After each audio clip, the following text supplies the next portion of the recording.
마가복음 12장 13절에서 21절 탐심을 물리치라 라는 제목으로 공부하겠습니다.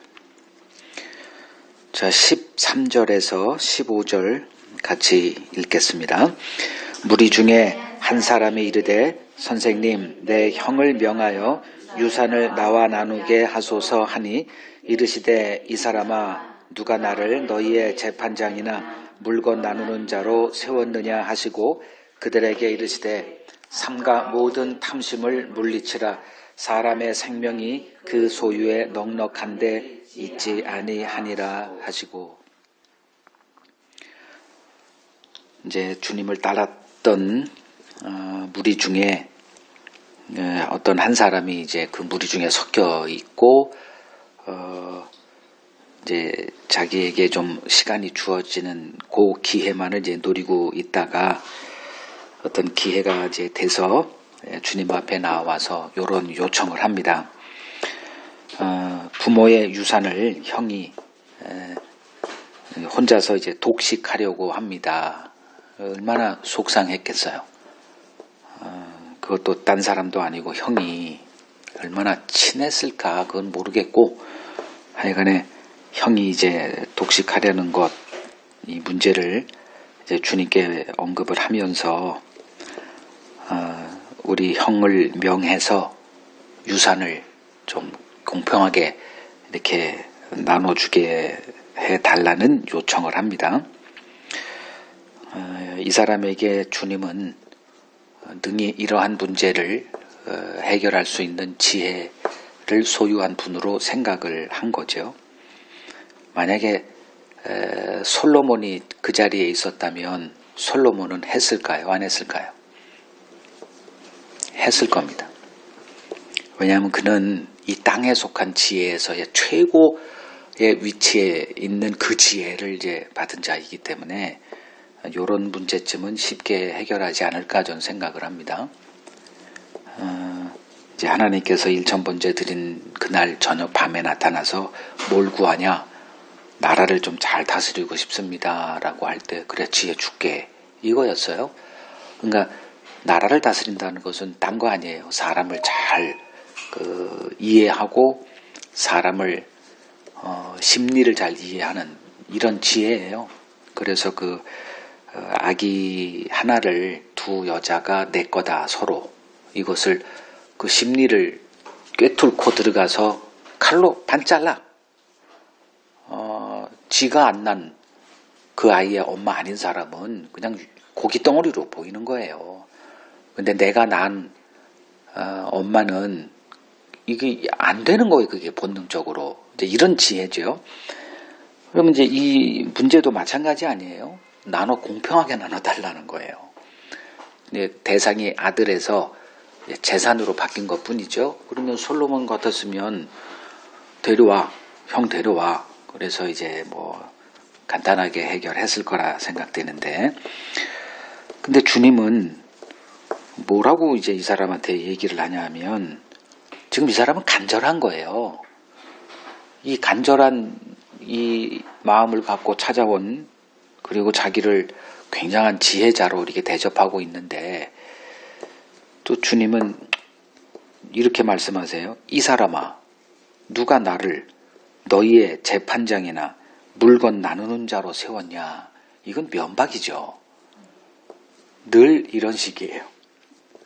그러니까 우리가 생각하는 예수님, 우리의 문제를 갖고 가면 그냥 신고 있는 그냥 그 상태로 뛰어나와서 우리의 문제를 그냥 이렇게 해결해 주고 이러한 자애로운 예수님처럼 얘기를 하지만 막상 우리가 그 사건 현장에서 주님이 어떤 모습으로 등장했는가를 보면 굉장히 쌀쌀맞아요. 그래서 이분과 같이 갈 수 있을까라는 생각이 들 정도로 그 포도원이래. 물로 포도주로 이렇게 바꾸는 여인아 엄마한테 아직 때가 아닌데요? 그리고 하긴 해. 근데 말을 그렇게 한단 말이에요. 왜냐하면 주님의 말이 성경이 되는 거를 다 알고 계셨기 때문에 그 한마디 한마디가 다 기록돼서 우리에게 뭔가를 그 의미를 이제 이렇게 주고자 이렇게 담겨진 말이라서 그래요. 그러니까 주님에게서 인간관계를 배우려고 하면 이건 아주 오판하는 거예요. 이거는 이제 번지수를 잘못 짚은 거죠. 그리고 무리를 이제 향해서 삼가 모든 탐심을 물리치라 사람의 생명이 그 소유에 넉넉한데 있지 아니한다라고 이제 말씀을 하십니다. 그러니까 좋은 기회죠. 그러니까 어떤 재물에 이게 관심을 갖고 살아가는 우리들, 그 재물이 좀 쌓이면 좋죠. 온갖 근심 걱정이 다 이렇게 사라지잖아요. 그건 뭐 부인 못하죠. 100만 원 받던 사람이 한 1000만 원 받아봐요. 이건 세상이 달라져요. 마음 상태도 달라지고요. 그렇게 까탈스러웠던 사람이 인자해지고요. 그러면 주님은 사람의 생명이 그 소유에 넉넉한 데 있지 않아. 그러니까 생명이라는 것, 목숨이 그 소유의 넉넉함에 있지 않다. 왜냐하면 이렇게 생각하고 사는 거 있으니까 이런 말씀하시는 거예요. 어느 누구도 이 말씀 앞에서 나는 상관없다라고 할 사람 없죠. 소유의 넉넉함에 매여 살아요, 우리는. 지금 이 사람은 욕심 많은 형, 이럴 줄 몰랐는데 결국 부모의 유산 문제 앞에서 또 이런 모습을 또 이제 본 거예요. 그래서 이 문제로 이제 골머리를 앓고 있죠. 모든 방법을 동원해도 답이 없어요. 그래서 이 문제를 갖고 주님을 찾아온 거죠. 주님 같은 분이라면 솔로몬의 지혜 있을 거야. 이런 심정으로 주님을 찾아온 겁니다. 그런데 혹 때려다 더 큰 혹을 붙인 격이에요. 그러니까 이 문제는 이렇게 하면 해결돼. 저도 어떤 사람들이 찾아와서 이렇게 문제를 해결책을 뭐 요청하거나 뭐 대부분 교회에 관한 것들이에요. 그러면 아주 자애롭게 이렇게 하는 거야. 저도 솔로몬의 지혜를 이렇게 얘기합니다. 대부분 그래요. 이 사람아, 간혹 가다가 이렇게 정 떨어지는 소리 할 때가 있어요. 목사가 그렇게 잔머리 굴려서 많이 이게 떨어져 나가더라고요. 그래서 이러면 안 되겠구나. 그래서 이제 자애롭은 모습으로 그때는 요렇게 대처하는 거야 라고 하는 처세술을 이렇게 얘기할 때가 상당히 많아요. 근데 주님은 그렇게 안 하셨죠. 전혀 다른 걸 얘기를 하세요. 그 이유는 주님이 이 땅에 오신 목적이 다른 목적을 갖고 계셨기 때문에 그래요. 근데 그게 우리들의 관심사를 이렇게 끌지를 못하는 거예요. 주님이 우리가 생각하듯 우리들의 삶을 잘되게 하시고자 오신 분이라면 이렇게 말하면 안 되죠. 너희들의 목숨이 소유에 넉넉한 데 있지. 그래, 나도 공감해. 형 데려와 해서 당장 문제를 해결했을 겁니다. 근데 전혀 우리들의 그 기대와는 다른 말씀만 쏟아내고 있다는 거 지금까지 계속 봐왔잖아요. 그렇다면 이제 결론은 이제 내려야 돼요. 주님은 그런 거 우리가 원하는 거 해결해 주고자 오신 분이 아니구나. 이제 멈춰서야 됩니다. 그리고 주님이 오신 목적이 뭘까? 이거를 이제 찾아내야 돼요. 주님은 우리가 원하는 걸 주러 오신 분이 아니에요. 주님은 하나님이 우리에게 주시고자 하는 것을 우리에게 주시고자 오셨어요. 그래서 일방적이라 이렇게 말하는 거예요. 그 일방적인 것 때문에 우리가 구원을 얻어요. 다 타협하지 않습니다. 그래, 너희 원하는 거 반, 내가 원하는 거 반, 이런 식으로 안 해요. 내가 원하는 100% 아니면 너는 내 편이 아니야. 내게 속한 자가 아니야. 뭐 이런 식이죠.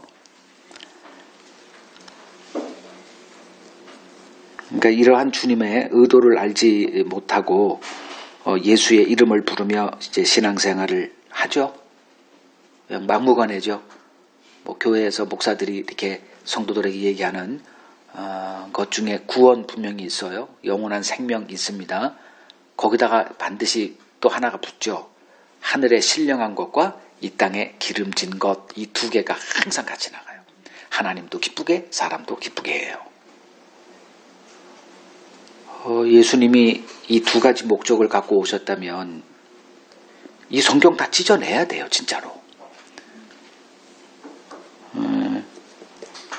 그래서 이러한 하나님의 의도, 예수님을 보내신 하나님의 뜻, 그 하나님의 뜻을 갖고 이 땅에 오셔서 늘 이렇게 좀 어처구니 없는 말들을 쏟아내고 대인관계 다 파탄나고 이렇게 외로운 길을 가셨던 주님의 그 의도를 알지 못하면 평생 주님의 이름을 부르고 교회생활 열심히 하다가 주님 앞에 딱 서는 날 이 불법을 행하는 자들아, 난 너 몰라, 내게 떠나, 이 소리 듣게 돼 있거든요. 그래서 우리가 성경에서 이 하나님을 알아야 되는데 그거를 이제 하나님의 언약이다. 언약이라는 건 하나님의 계획이다. 이제 이거예요. 뭐 하나님의 언약, 뭐 언약교회, 뭐 이런 것들을 이제 써서 이게 뭐야, 뭐 이단 아니야, 뭐 이렇게 생각하지 마시고 그 하나님이 우리가 그걸 알지 못하니까 하나님이 일방적으로 뭔가 약속을 하시고 그 약속을 이루어 가시면서 이제 하나님의 일을 이제 이렇게 행하시는데 그래서 언약을 바로 알아야 돼요. 하나님의 언약을 알아라 이 소리가 이제 이런 의도예요. 이걸 제대로 이해를 못하면 하나님은 언약에 따라서 행하시거든. 언약 밖에서 뭘 안 해요. 언약 안에서만 뭐 일을 해요. 그래서 그 언약의 세계가 뭔지를 알게 되면 이렇게 찾아와서 형을 명하여 공평하게 좀 유산을 나누서 이런 얘기 안 해요. 근데 모르니까 좋으신 분, 우리를 위해서 일하시는 분, 천국은 우리들의 모든 행복이 극대화되는 곳이라고 하는 그 전혀 비성경적인 것을 그냥 당연하게 이렇게 생각하면서 신앙생활을 하게 되지요. 이제 오늘날 예수를 믿고 교회 다니는 사람들 가운데 본문에 등장하는 이 사람과 같은 마음으로 주를 따르는 사람이 대부분일 겁니다. 그러니까 어떤 사람은 주님에게 사회 정의를 구해요. 그거는 기본적으로 다 동일한 마음일 거예요. 내 직장에서 어떤 좀 불합리한 일이 벌어졌다. 그러면 정의가 막 솟구치잖아요. 그것이 가족에게 알려지면 가족들이 다 교회 다닌다. 그러면 모든 사람들이 다 그 직장의 정의를 위해서 이제 정의라는 것은 결국은 복수입니다. 그 나쁜 짓을 한 그놈, 우리 아들을 괴롭히는 그놈, 그리고 현실의 불행에서 벗어나 보고자 이제 주의 이름을 부르기도 하고요. 주님은 그들에게 어떻게 답을 하실 건가? 요 사람에게 답했던 그대로 누가 나를 물건 나눈 자로 세웠니? 이 말씀을 그대로 하시지 않겠어요? 그러니까 주님은 우리에게 뭐 하러 오셨는가? 뭘 주기는 주러 오셨어요. 근데 우리가 원하는 걸 주러 오신 분이 아니에요. 우리가 전혀 생각도 못하는 다른 거를 주러 오셨단 말이죠.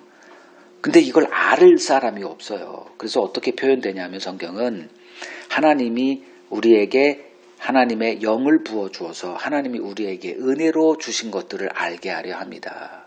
이렇게 돼 있어요.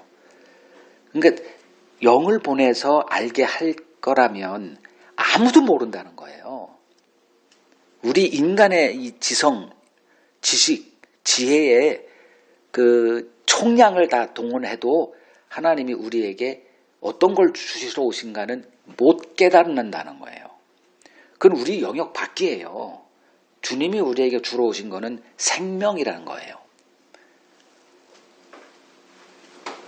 근데 이 생명을 주러 왔다는 말이 뭔 말인지 알아먹겠어요? 내게 지금 생명이 있는데 뭔 소리를 하는지 못 알아듣는 거예요. 우리가 갖고 있는 이 목숨, 이 생명, 이것을 좀 풍성하게 하는 거에만 관심이 있어요. 근데 딴 거를 자꾸 주겠다고 하니까 이게 뭐가 안 맞아요. 이런 일이 계속 반복되는 거죠. 구약이나 신약의 교회나 구약의 이스라엘, 신약의 교회 다 같은 문제를 쌓고 지금 이렇게 소통이 안 되는 상태다 이렇게 보시면 될 거예요. 이제 주님은 이러한 우리들에게 삼가 모든 탐심을 물리치라 이렇게. 결국은 탐심에 관한 문제예요. 탐심을 좀 물리쳐라. 사람의 생명이 사람의 목숨이 그 소유에 넉넉한 데 있지 아니하다. 이 말씀을 이제 하시고 바로 다음에 한 비유를 이제 언급을 하십니다. 그게 16절에서 21절 요거 같이 읽겠습니다. 또 비유로 그들에게 말하여 이르시되 한 부자가 그 밭에 소출이 풍성하매 심중에 생각하여 이르되 내가 곡식 쌓아둘 곳이 없으니 어찌할까 하고 또 이르되 내가 이렇게 하리라 내 곡간을 헐고 더 크게 짓고 내 모든 곡식과 물건을 거기 쌓아두리라. 또 내가 내 영혼에게 이르되 영혼아 여러 해 쓸 물건을 많이 쌓아두었으니 평안히 쉬고 먹고 마시며 즐거워하자 하리라 하되 하나님은 이르시되 어리석은 자여 오늘 밤에 내 영혼을 도로 찾으리니 그러면 내 준비한 것이 누구의 것이 되겠느냐 하셨으니 자기를 위하여 재물을 쌓아두고 하나님께 대하여 부여하지 못한 자가 이와 같으니라. 그 비유의 내용은 어떤 한 농부가 있어요. 근데 이 농부가 게으른 자가 아니에요. 굉장히 치밀하고 부지런한 사람입니다. 열심히 일해서 그 곡식을 쌓아둘 곳이 없을 만큼 매년 이제 소출이 풍성해요. 그러다 보니까 이제 곡간이 문제가 생겨요. 곡간을 이제 꽉 차가지고 더 이상 곡식을 쌓아둘 데가 없네. 그래서 지금 있는 그 곡간을 헐고 더 크고 튼튼한 돈이 많으니까 그 곡간을 새로 져서 내 모든 곡식과 물건을 거기다 쌓아 이제 둘 계획을 세우죠. 그리고 그걸 바라보면서 이제 든든하죠. 오늘날 버전으로 하면 뭘 보는 거예요? 통장을 보는 거예요. 잔고가 공이 셀 수 없을 만큼. 우리는 세죠. 이게 딱 보면 그냥 될 그거예요. 아무리 들여다본다고 공이 하나 갑자기 탁 이렇게 되면 좋은데 한 100만 번만 들여다보면 공이 하나 더 생기면 나 할 거예요. 근데 이게 늘 똑같 뻔해 그냥. 근데 또 자꾸 봐. 지금 이 사람은 공이 지금 어떻게 이렇게 돼가지고 한 100억쯤 있어요. 100억 가지고 되나? 억도 만져본 적이 없는 사람이라 하여간에 100억이라고 쳐요. 이제 그걸 보면서 그 사람의 걱정은 뭐죠? 이 돈을 어떻게 쓰지가 걱정이에요. 못 쓰고 갈까봐. 여러분 한 번쯤은 이런 인생 꿈꿔봤을 거예요. 아니면 매 순간 뭔가 로또가 터져가지고 다 이렇게 살아가요. 그러니까 이 말이 공감이 가는 말이죠. 그죠? 우리들의 그 마음을 그냥 확 끄는 말이에요. 나도 좀 저랬으면 좋겠다. 그 사람을 이제 한번 만나서 어떻게 하면 그렇게 살아가죠? 어떻게 그 성공의 자리, 그 0.1%가 그 들어간다는 그 리그에 어떻게 올라가죠? 이렇게 좀 대화도 해보고 싶고 뭐 그래요. 모든 사람들이 꿈꾸는 그 성공자의 자리를 얻은 자수성가한 인물을 이제 얘기를 하세요. 근데 주님은 그를 향해서 어리석은 자다 이렇게 얘기를 해요. 어리석은 자여, 오늘 밤 내 영혼을 너로 찾으리라. 그가 어리석다라고 하는 이유는 21절 하나님께 대해 부요한 적이 없기 때문에 그래요.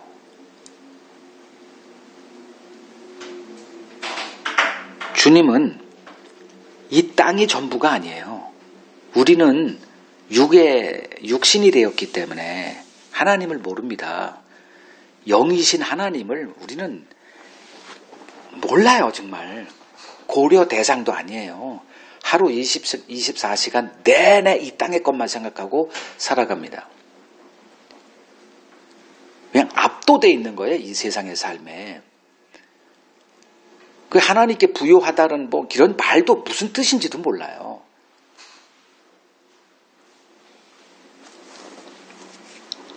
그러한 우리를 향해서 이 사람을 향한 게 아니에요. 우리를 향한 말씀이에요.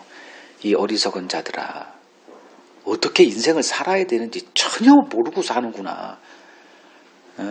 누구를 향한 말씀이냐 하면 하나님의 말씀을 갖고 있는 자들, 유대인들을 향해서 지금 어리석다 하는 거예요.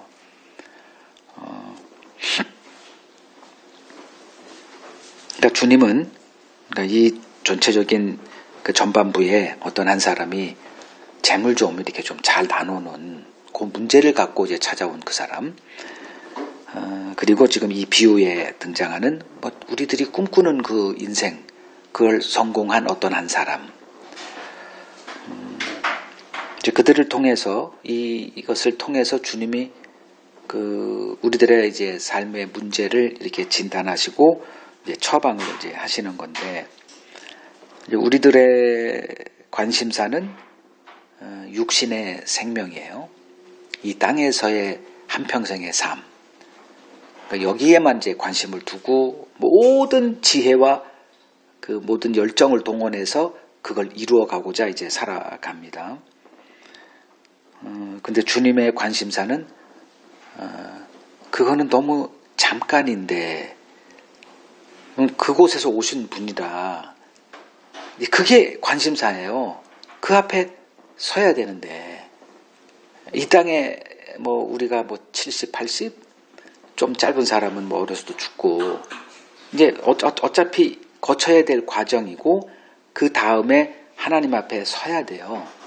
그때 하나님 앞에 부요한 자인가에 주님은 관심을 갖고 사시는 분인데 이게 안 맞죠. 오늘도 제 아내랑 이렇게 차를 타고 오다가 제 옆에 있는 차가 좀 희한한 차예요. 그런 모델을 처음 봤어요. 거기에 뭐 어떤 앞에 있는 어떤 어떤 한 부분을 나는 보고 저거 참 희한하다. 근데 내가 바라보는 방향은 내 아내가 같이 쳐다보는데 내가 바라보는 그 초점이 있잖아요. 내가 저쪽 보면 뭘 보는 거예요? 저쪽에 많은 것들이 있는데 어떤 하나에 다 이렇게 초점이 돼서 보잖아요. 그냥 멍 때리고 이렇게 안 하잖아요. 그러니까 주님이 뭘 얘기하는데 그걸 우리는 못 봐요. 항상 딴 거를 보고 뭔 얘기를 하는 거예요? 못 봐.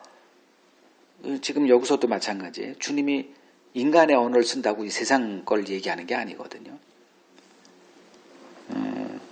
하나님의 나라를 지금 주님은 보고 이렇게 얘기하고 우리는 이 땅의 나라를 보고 이렇게 얘기를 해요. 그래서 항상 이제 오해가 생기는 건데 주님이 요구하시는 건 그거예요. 너희 인생을 빨리 정리 좀 해라. 네 인생은 네 게 아니야. 이제 언젠가 주님 앞에 서서 너에게 잠깐 맡긴 너의 생명, 너의 뭐 재물 거기에 대해서 어떻게 했니? 라는 결산을 해야 되는 게 주님의 관심사예요. 그걸 알고 하고 있냐? 지금 묻고 있는 거예요. 그래서 이 우리들이 꿈꾸는 삶을 이뤘던 어떤 그 농부, 그 얘기 들었을 때, 야, 그 사람 어디에 살아요?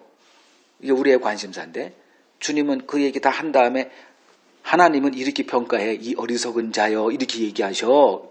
왜요? 이렇게. 그러면 주님의 관심사가 이제 등장하는 거죠. 그게 네 게 아니야. 근데 너에게 맡기신 그 분을 한 번이라도 생각했냐. 이게 주님이 묻고 싶은 거예요. 그러니까 우리가 신앙생활을 이제 잘하고 싶잖아요. 그러면 이런 것들이 빨리 정리가 돼야 됩니다. 언젠가 주님 앞에 섰을 때 주님 앞에서 내가 어떤 평가를 받을 것인가에 대한 주님의 기준으로 지금의 나를 이제 바라보라는 거죠. 그래서 성경은 누가 지혜 있는 자냐, 솔로몬을 지혜 있다라고 얘기하지 않아요. 솔로몬의 종말을 우리가 배웠죠. 솔로몬의 말년. 이건 참 어리석은 자예요. 그러니까 이 땅에서는 최고의 영광을 누린 자지만 그 말년이 이제 하나님이 비춰주는 거죠. 저게 뭐냐? 그래서 뭐 좀 힘들고 그렇게 살았어도 마지막이 좋으면 성공자라고 우리가 얘기하듯이 솔로몬은 아니에요. 그러면 마지막이 뭐냐? 종말이에요. 그래서 성경에서 말하는 지혜로운 자는 종말을 아는 자를 지혜 있는 자라 이렇게 얘기를 합니다. 종말을 알게 될 때 지금의 삶의 패턴이 다 달라져요. 그러니까 그래서 그렇게 살아간다라고 하는 거는 종말 지식과 관련돼 있어요. 이 사람이 이렇게 산다? 그러면 종말을 모르는 자구나 이렇게 진단하면 되는 거죠.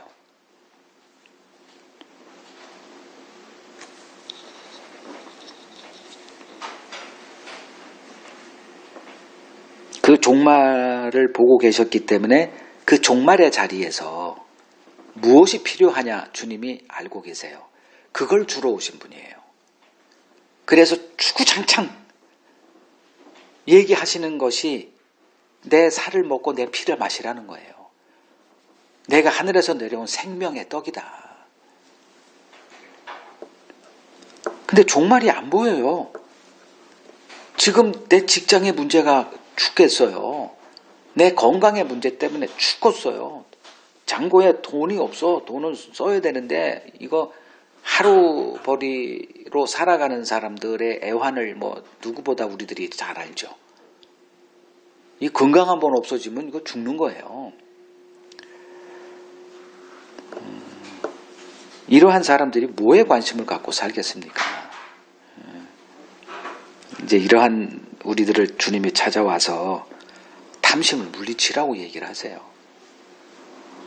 사람의 생명이 그 소유에 넉넉한 데 있지 않다라고 이렇게 쉽게 표현하면 헛소리를 하세요. 주님은 늘 우리에게 헛소리만 하세요. 와닿지가 않아요. 좀 확 와닿는 거는 아까 얘기했지만 공 하나 좀 늘렸어요? 이게 우리의 관심사인데 그것은 주님의 관심사가 아니라 아예 안 해요.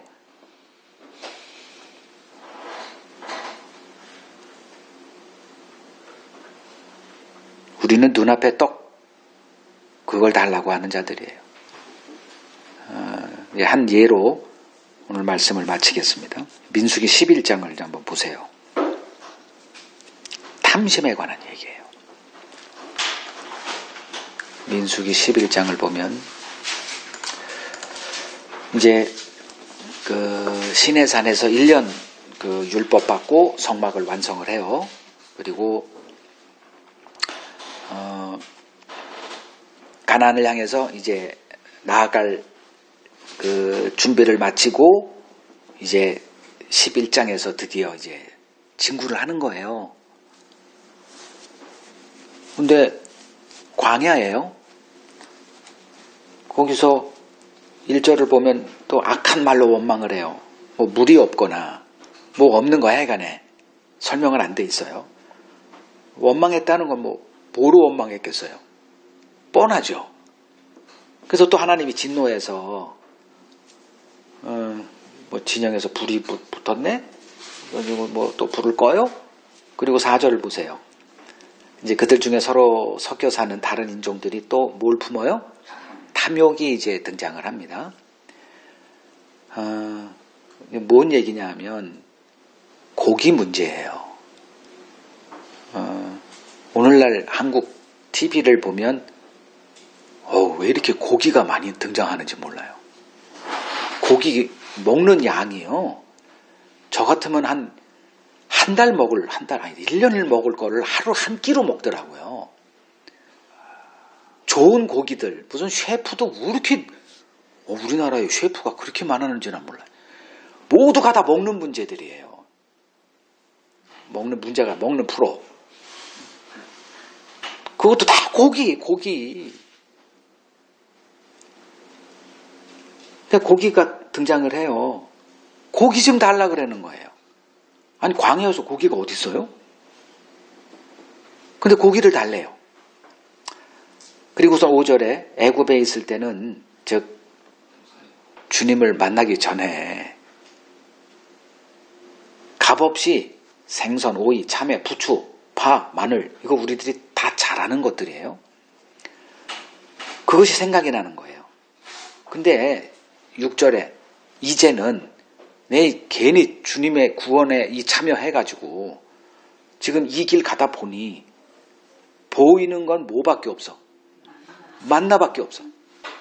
여러분 아무리 좋은 음식도 이틀 계속 똑같은 걸 3번, 6번 이렇게 먹어봐요. 질려요. 저도 비싼 거 먹어본 적이 있어. 50만 원짜리. 한 끼에. 누구 따라갔다가 그냥 덤으로 그렇게 한번 먹어본 적이 있는데 그거 한번 3-4번 계속 먹으라 그러면 아마 나 그냥 라면 이렇게 그렇게 할 거예요. 근데 이 만나라는 게 그거예요. 지금 출애굽하고 나서 만나가 이제 주어졌거든요. 그리고 1년이 지났어요. 그리고 1년 지나고 이제 진군하라니까 이제 가나안을 향해서 가고 있는데 계속 만나만 먹는 거예요. 만나를 1년 동안 먹었다. 만나라는 게 이제 뭐 여기 다 나오죠. 8절에 7절 8절 뭐 씨 같은 게 이렇게 떨어졌나 봐요. 그래서 그걸 이제 해서 맷돌에 갈기도 하고 절구에 찢기도 가마에 삶기도 과자를 이게 뭔 얘기예요? 그냥 똑같이 이게 먹었다가 질리니까 맛을 바꾼 거예요. 요렇게도 해봤다가 몸부림을 치는데 만나 이긴 매일 반 질려버리는 거예요. 만나에 그냥 만나가 처음에 주어졌을 때는 이게 정말 생명의 양식이에요. 1년째 지나고 나니까 이렇게 된 거예요. 이제 꼴도 보기 싫은 거예요. 만나라면. 여기서 우리가 교훈을 얻어야 돼요. 이 하나님이 지금 우리에게 주시는 그 생명을 주겠다는 게 만나라고 이게 포장이 돼서 나와요.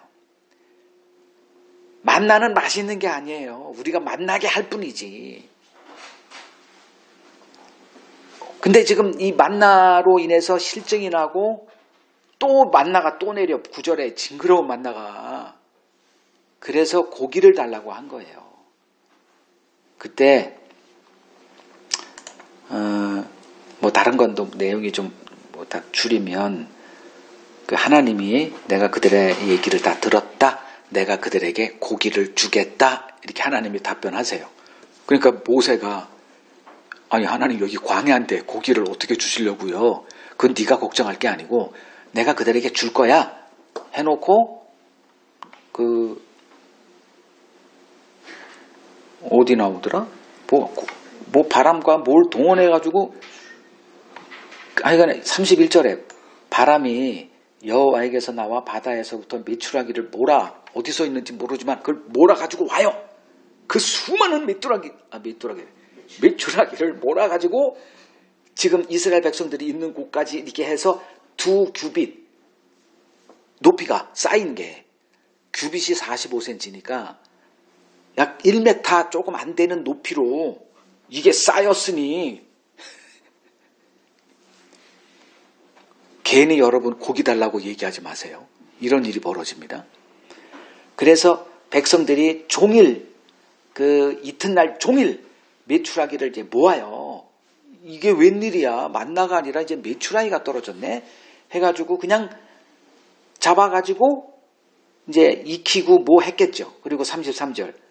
그 고기가 아직 그들의 사이에 있어 씹히기도 전에 하나님이 진노를 쏟아 부어서 죽이십니다. 그래서 그곳 이름을 34절 기브롯 핫다아와라고 부를 정도예요. 이게 탐욕의 무덤이란 뜻이에요. 탐욕이 사망에 이르게 하는구나. 이거를 하나님이 가르쳐 준 거예요.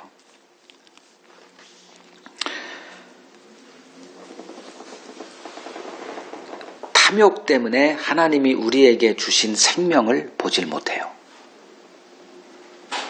그 생명이 만나로 포장되어서 우리에게 주어졌기 때문에 보질 못해요.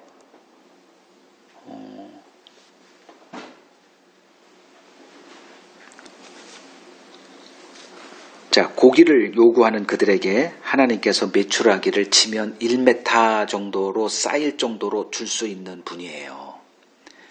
요것만 좀 보시고 우리에게 적용을 하면 우리를 가쁘되게 하는 것은 하나님에게 너무나 쉬운 일이에요. 근데 그걸 안 하세요. 왜 그럴까? 우리의 탐심은 채울 수가 없는 거기 때문에 뭘 해봤자 또 실증나기는 매일반이에요. 지금 만나가 그걸 입증을 해요. 처음에 만나가 너무 기쁜 거예요. 경험도 못한 일이에요. 근데 1년 지나고 못 견디겠어요. 꼴도 보기 싫어요. 이걸 하나님이 아세요. 그래서 우리들의 요구대로 그거를 응하지 않는 겁니다. 홍해도 가르시고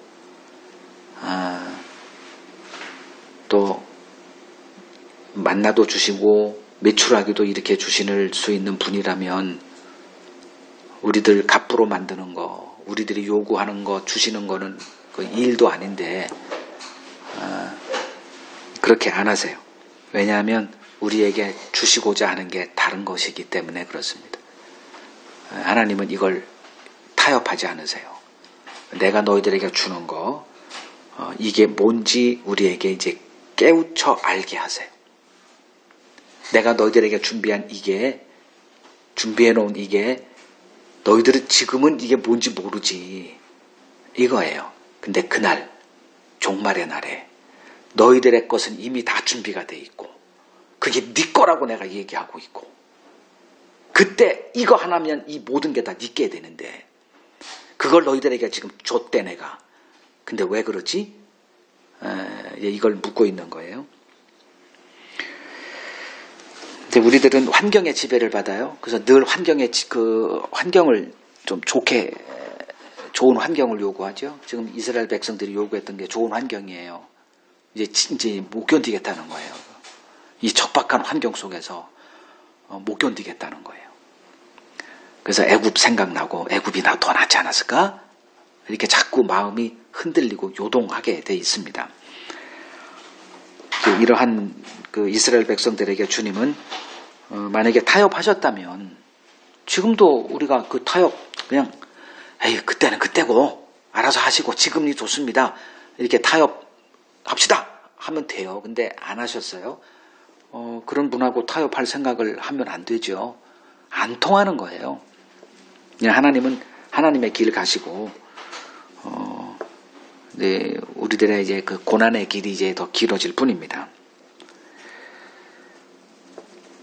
우리는 늘 만나에 만족하지 못하는 자들이에요. 이스라엘 백성들처럼 고기를 요구하는 자들입니다. 이들에게 손가락질하면 안 돼요. 우리도 고기를 원해요. 전에 우리 딸이 뭔 생각이 났는지 모르지만 한우 한 세트를 보냈어. 우리는 또 그 딸하고 같이 먹으려고 했는데 얘가 어떻게 시간이 안 돼서 못 왔어요. 그래가지고 보관하고 있다가 여기 안 불러서 미안해. 모든 말에는 이게 이상한 방향으로 가는 방식이 있어서 그래가지고 이제 할 수 없어요. 그거 하면 상하니까 이제 저 사람하고 이제 먹는데 진짜 한우가 녹는다는 게 그냥 녹아. 오늘 저녁에 한우 먹을래 먹어요. 녹아 진짜 녹아. 그리고 삼겹살은 막 튀고 그냥 바삭 익혀야 되는, 없어 그냥 올렸다가 쓱. 야, 이 한우로 계속 먹으면 좋겠다 생각 처음 해봤네. 우리는 고기를 원하는 자들이에요. 이 만나에 절대로 만족하지 못해요. 그래서 우리는 탐욕의 노예로 살아가요. 뭐 다음 시간에도 또 탐욕에 대해서 또 이렇게 언급을 하겠지만, 우리들의 관심사는 고기에 있다. 이거는 인정합시다. 우리는 고기에 있어. 그래서 하나님이 주시는 거에 만족 못하는 자들이에요. 그래서 하나님이 일하신다고 그러는 거예요.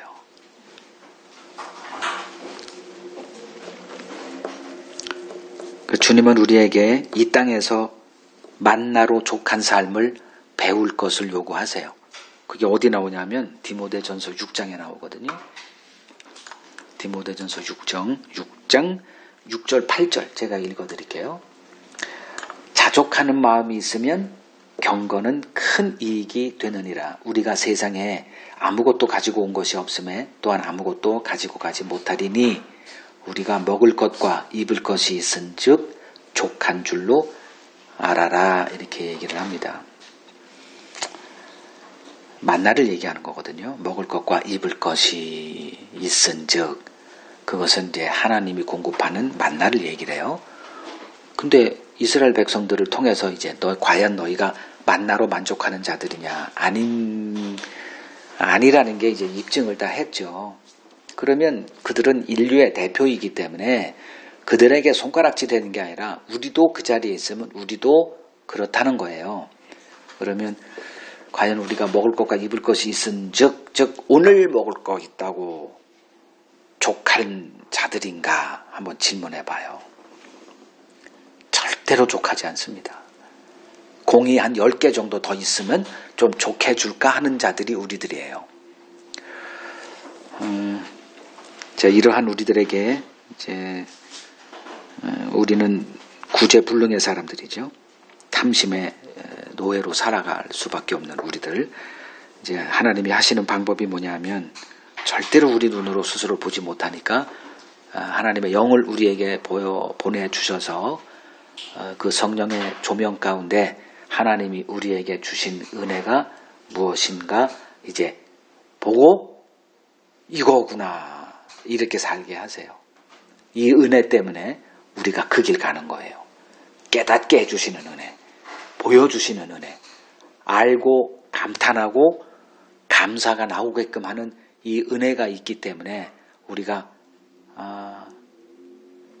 그냥 뭐예요 이게 먹을 것 입을 것이 있은즉 족한 줄로 알고 그 만나로 만족하며 이 세상을 살아가게 되는 거예요.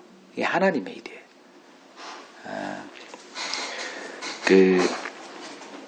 우리가 탐심을 물리칠 수 없다는 것을 주님이 잘 알고 계세요. 근데 우리에게 탐심을 물리치라 이렇게 얘기하신 것은 우리가 그것을 할 수 있어서 그걸 요구하신 게 아니라 그 길을 너희들이 갈 수 없는 거 다 아셔서 주님이 앞서 십자가에 못 박혀 죽으시고 율법의 마침이 되어 주신 거죠. 그래서 믿음으로 주님을 바라보는 겁니다. 주님을 계속 바라보고 우리의 시선이 주님에게서 벗어나지 않도록 끊임없이 우리를 위해서 스스로 율법의 마침이 되어 주신 그 주님을 바라보고 주님이 이루어 주신 그 구원의 세계에 참여해서 내 모든 것 주님께 맡기고 주님의 인도하심 속에서 살아가는 것입니다.